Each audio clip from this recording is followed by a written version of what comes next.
20 février 1985. Dans le livre du destin, Savitri, je trouve ceci. A fatal seed was sown in life's false start. Une semence fatale s'est plantée dans le faux départ de la vie. Puis la fin, Savitri dans la tombe. In that tremendous silence, lone and lost, when being must end or life rebuilt its base. Isolé et déserté dans ce formidable silence, quand l'être doit finir ou la vie rebâtir sa base. Savitri 6, 2. C'est cela l'enjeu, E majuscule. C'est cette base de la vie, V majuscule. Tous les désastres de ma vie m'ont seulement appris cela et seulement conduit là. Il faut refaire la base de la vie. Et c'est comme le cri de mon cœur vers cette mère, seule dans ce terrible silence. « Ô mère, si je pouvais t'aider !» La seule bonne chose de ma vie, c'est quand tu tenais mes mains, et je ne le savais pas assez. Après-midi. C'est tellement incompréhensible et au-delà de l'humain que l'on ne peut rien dire. Il faut que ce soit. Soir. Comment se fait-il que l'on supporte cela sans en mourir ou sans être pulvérisé? C'est cela le mystère. Un mystère répété et toujours étonnant. C'est comme une bouillie de métamorphose et pourtant rien ne change, apparemment. Point d'exclamation. Et la sensation n'est plus tellement bleu saphir que blanche, un mélange des deux. L'expérience, entre guillemets, c'est vraiment de ne pas en mourir. C'est peut-être le signe que la base de la vie, entre guillemets, n'est plus la même. Normalement, un nouveau manteau, cela voudrait dire un nouveau corps. Les temps sont peut-être proches, autrement, pourquoi me montrerait-elle tout cela? Ce serait si bien si demain c'était la fête de la terre. 21 février 1985, c'est arrivé à un point où je ne peux plus rien dire. Cette nuit, Mère m'a donné un bouquet de confiance en le divin. C'était si lumineux, comme si les fleurs étaient faites de lumière blanche. Rama est venu installer l'ère humaine, et Ravana viendra détrôner l'ère humaine. The Hindu, 21 février. Article. Dimanche soir. Selon la légende chinoise, le Bouddha a convoqué 12 animaux à son lit de mort et les a immortalisés en donnant leur nom aux années. Le bœuf est le deuxième après le rat dans le zodiaque oriental. Les autres sont le tigre, le lapin, le dragon, le serpent, le cheval, la chèvre, le singe, le coq, le chien et le sanglier. Intéressant de noter que nous sortons de l'ère du rat. Le bœuf égale celui qui laboure la terre. 22 février 1985. Une horde de petites forces matérielles méchantes, chacune armée de son croc particulier. En une seconde, tout est comme empoisonné et on lutte au milieu d'un marais de serpents. Ce n'est jamais fini. Et si on dit que c'est écrasant, elle ricane. Ah ah, il est touché. Jusqu'à quand? Vraiment, ce sont comme des gnomes, méchants dans la matière, une horde. Note de bas de page que j'ai oublié de lire. Rama, l'un des principaux avatars de Vishnu dans la tradition indienne, représente la perfection de l'homme moral et noble. Il vainquit le démon Ravana, qui régnait à Lanka, le pays d'or, et voulait conquérir la terre.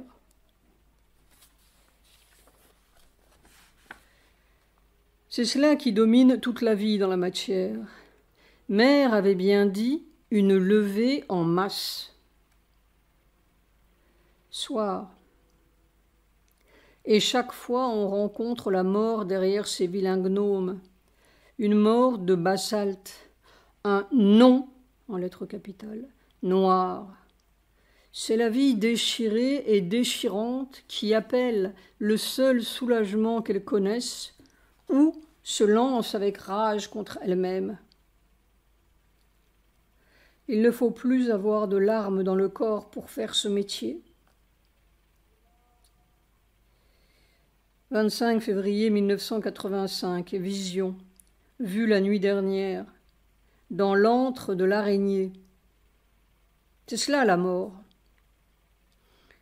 Soir. Je comprends maintenant toute la généalogie de la Gestapo et ses ramifications présentes jusque dans la méchanceté froide que l'on voit s'étaler partout. C'est un peu écrasant. Ironiquement, même les bouddhistes de la grande compassion peuvent être des héritiers de la Gestapo, voire Ceylan. Toutes les religions sont des masques atroces. Et celle de M. Reagan ne fait pas exception. À l'instant, je tombe là-dessus. The Hindu, 23 février.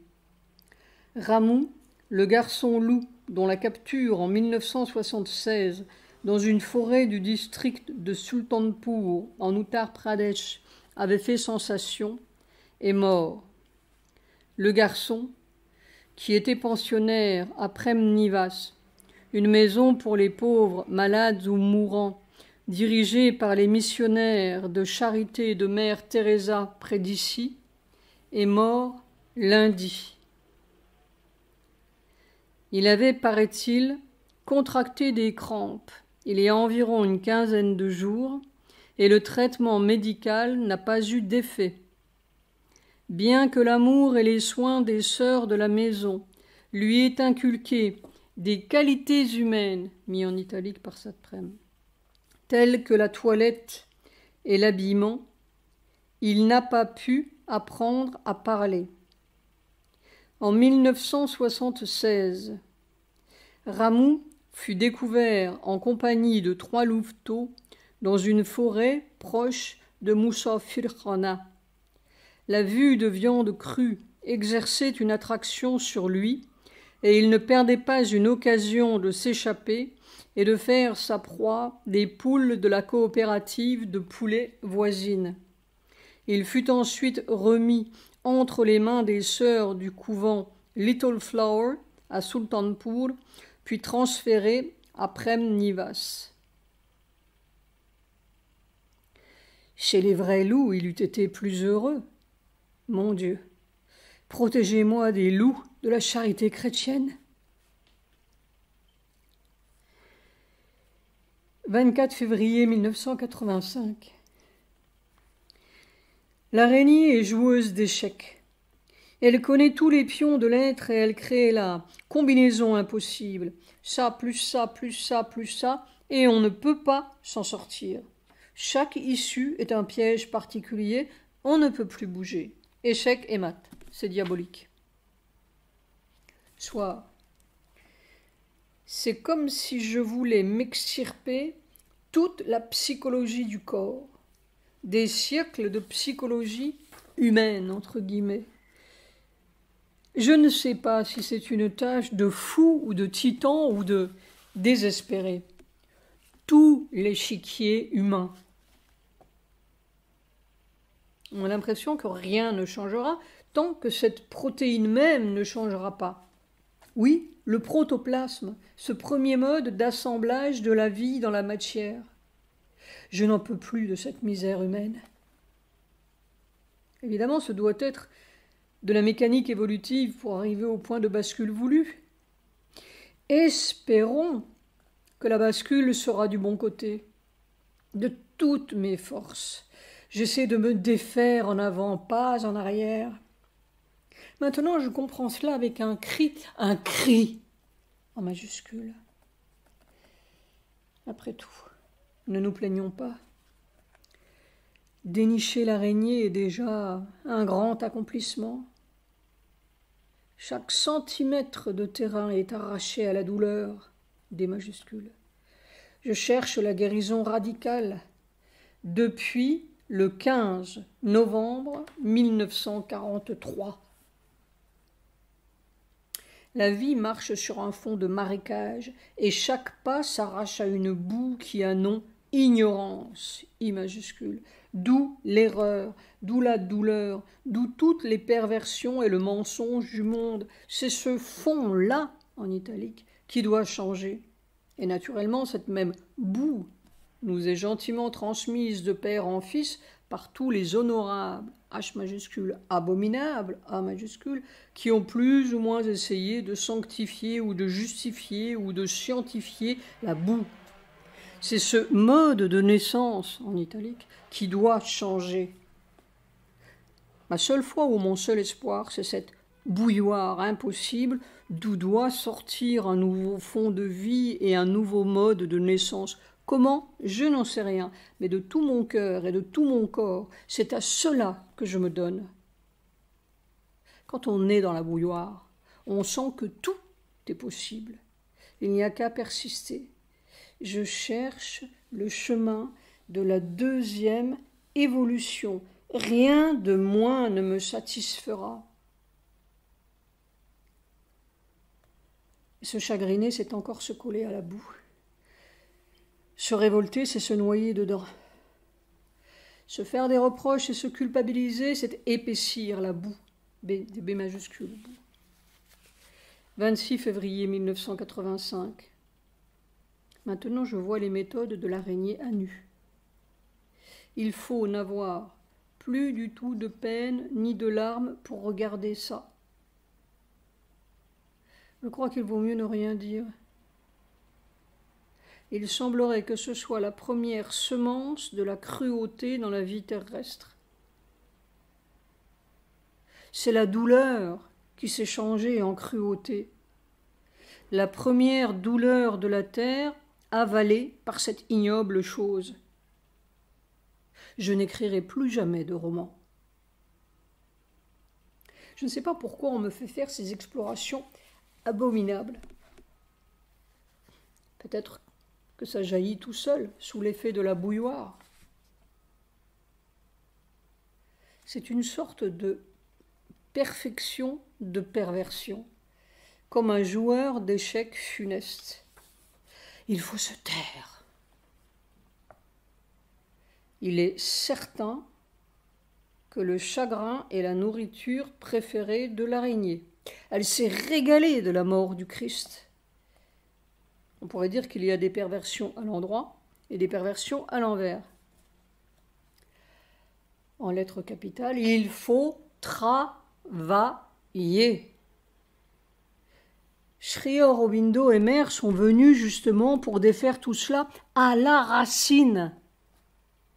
On n'explore pas pour cataloguer, on explore pour, en lettres capitales, mettre le feu.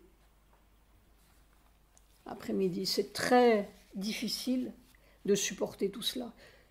Jamais je n'ai vu autant de cruauté raffinée. Je comprends pourquoi le 21 février, Mère m'a donné ce bouquet de confiance. C'est l'enfer. Soir. L'enfer, c'est le refus de l'amour, A majuscule.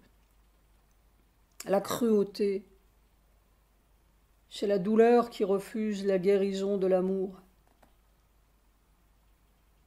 Maintenant, je comprends tout mon karma. Et surtout celui de la vie dernière. Je n'ai jamais pu supporter le refus de l'amour. J'ai vécu des enfers pour aller repêcher quelqu'un qui était dans l'enfer. Toujours, la douleur a allumé plus de feu en moi. C'est pour cela, et pour comprendre cela, que je suis allée dans l'antre de l'araignée.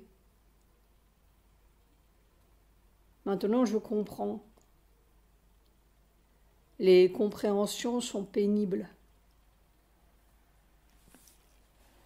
Conversation avec Sujata. Ce n'est pas très intéressant, c'est quand même quelque chose que l'on m'a montré.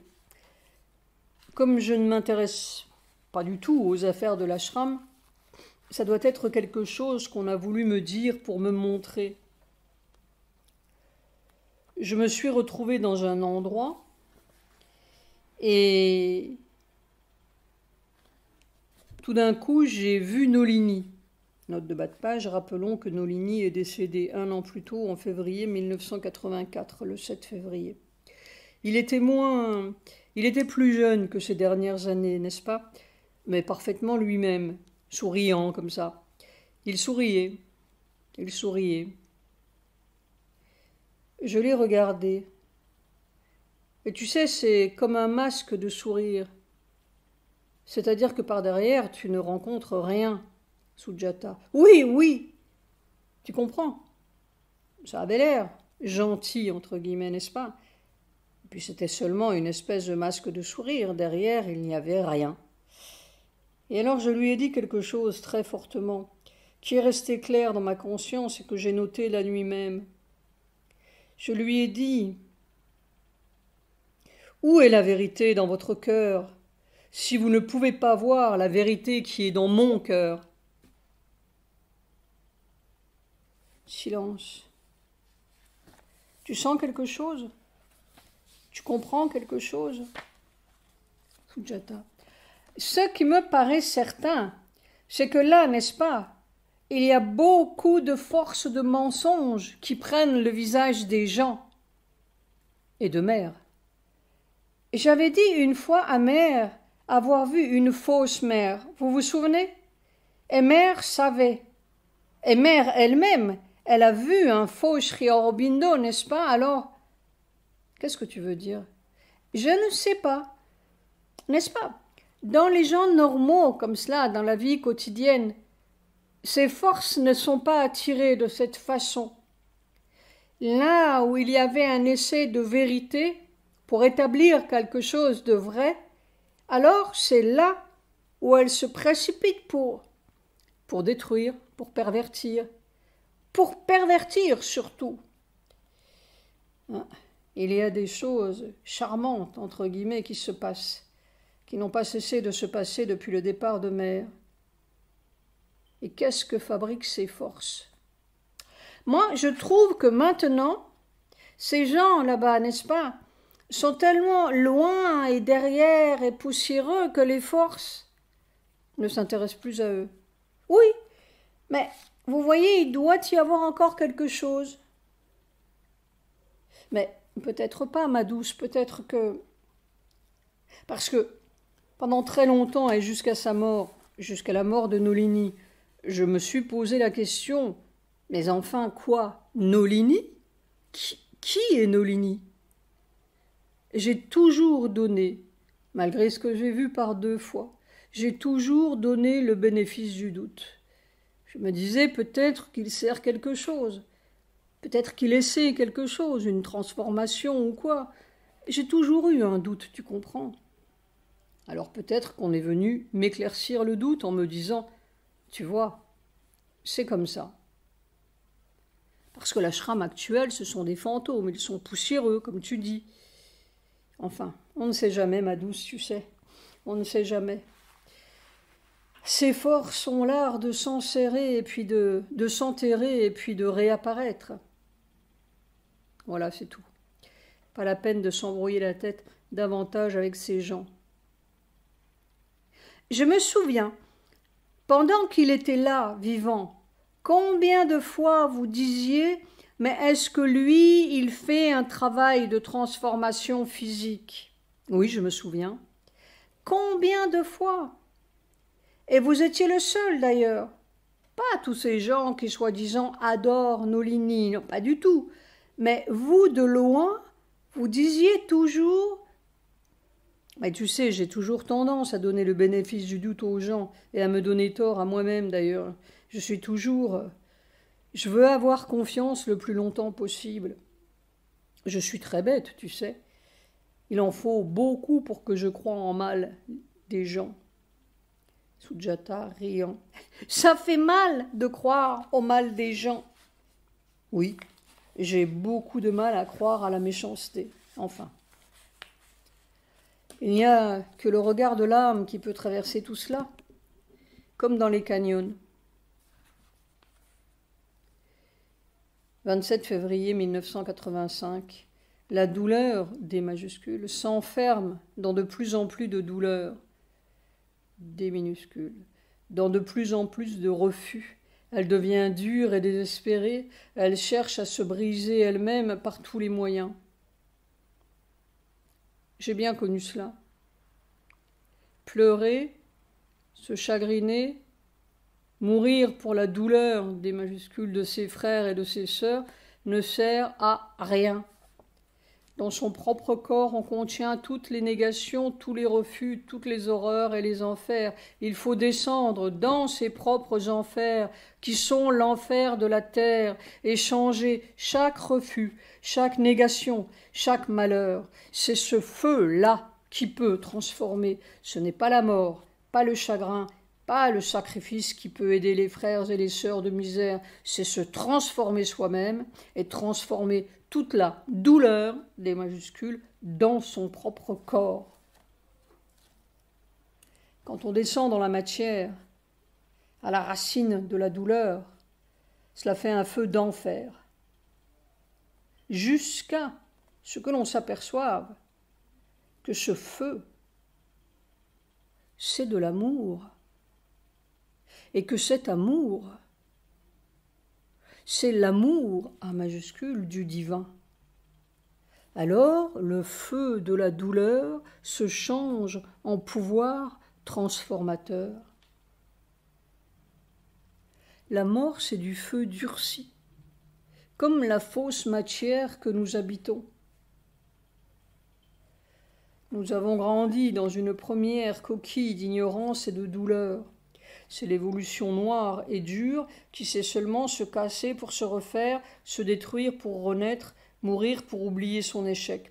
Il faut rallumer le feu, F majuscule, de la deuxième évolution et de la deuxième vie dans la vraie matière faite d'amour, A majuscule, puissant et libre.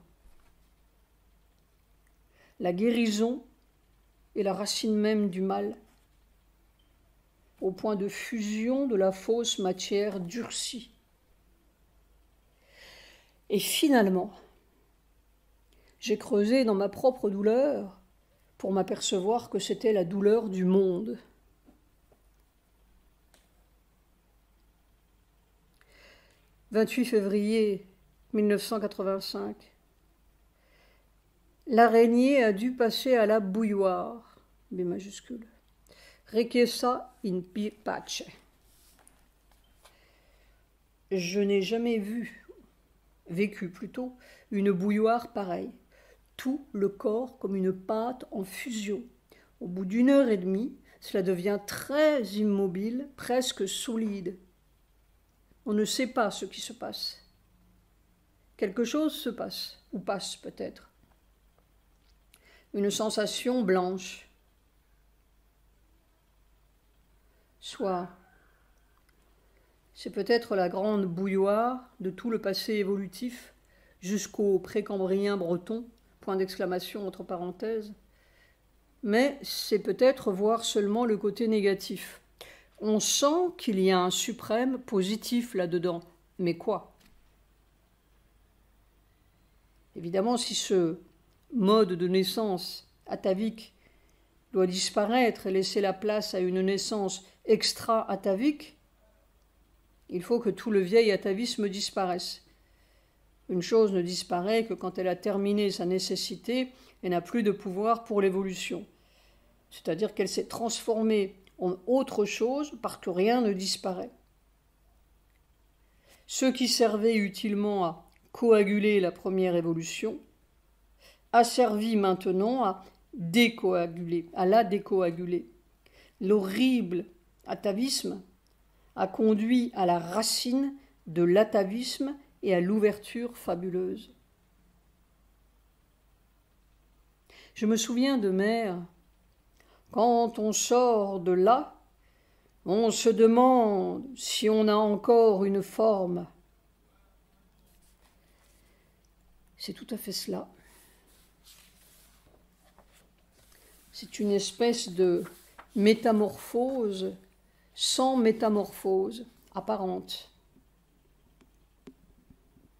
Un jour, tout d'un coup, le sens de tout cela se révélera comme le dernier morceau d'un puzzle qui tombe et révèle tout. Ce qui semblait un petit bout de patte d'araignée était un aviron qui conduisait à l'île de mer. Ma douce vient de faire un petit dessin inattendu. C'était un long voyage. C'était. Je comprends maintenant pleinement ce que Sri Aurobindo appelait la moitié obscure de la vérité. Le petit dessin entre guillemets de Sujata se trouve page 117, intitulé « C'était un long voyage ».